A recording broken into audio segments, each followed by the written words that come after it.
Para kanino ka bumabangon? Maayong buntag mga paps. Well, for today's video ay magpapatanim na kami sa aming humayan. At syempre ay bit-bit ko na dito yung termos at saka yung mga baso. Lumabas ako sa bayay ng mga alas 2:30 dahil naririnig ko na nag-iniswigay na yung mga iro dito. Kaya sigurado ay nandyan na yung magtanumay ng aming palay. At dito nga ay lumabas na ako ng bahay. As you can see naman guys ay napakadilim pa talaga. At siguradong hindi pa nakauwi yung mga wakwak ngayon. At dito nga kung napapansin nyo ay mayroong nagsiga-siga, nagagmay na mga suga. At dito nga ay medyo malawak na yung natanuman nila. Kung napapansin nyo guys ay tag-isa talaga sila ng headlight para makita nila kada tisok. Bali 13 sila kabuok dito. At dito nga ay medyo madabo-dabo talaga yung tubig. At kailangan talagang pahubsan to. Dahil napakalisod naman talaga magtanim pag maraming tubig.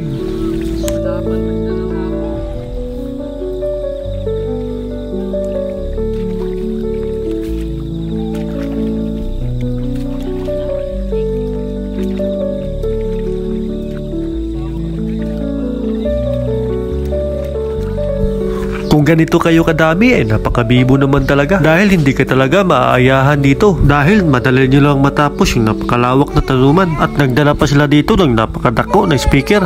Pakinggan nyo ng maigi at meron kayong maririnig na tukar dito.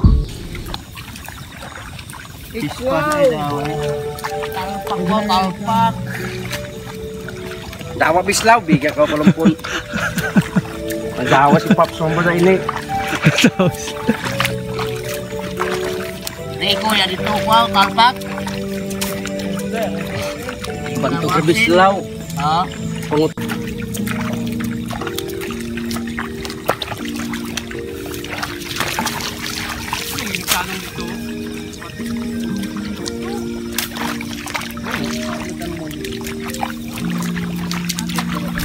Kaya naman hindi ka talaga maayahan dito pag sila yung mga kasama mo dito sa pagtatanim dahil mayroong pang mga kwentuhan na makakatawa ka talaga. Medyo malapit na talaga silang mahuman dito mga paps. Ganito kahirap ang magtanim ng palay pag maraming tubig dahil hindi mo makikita yung lupa.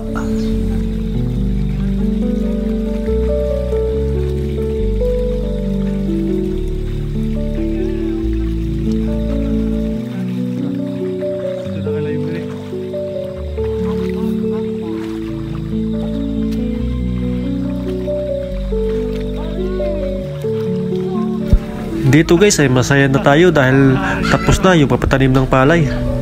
At dito guys ay magkakape na kami. At dito guys ay kailangan daw nila yung matapang na kape. Kaya naman ang minitbit ko dito ay yung Nescafe stick para naman daw hindi sila antukin. Para kanino ka bumabangon?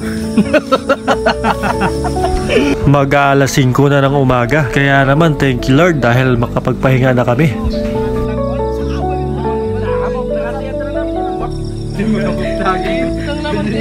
Pilihan mo.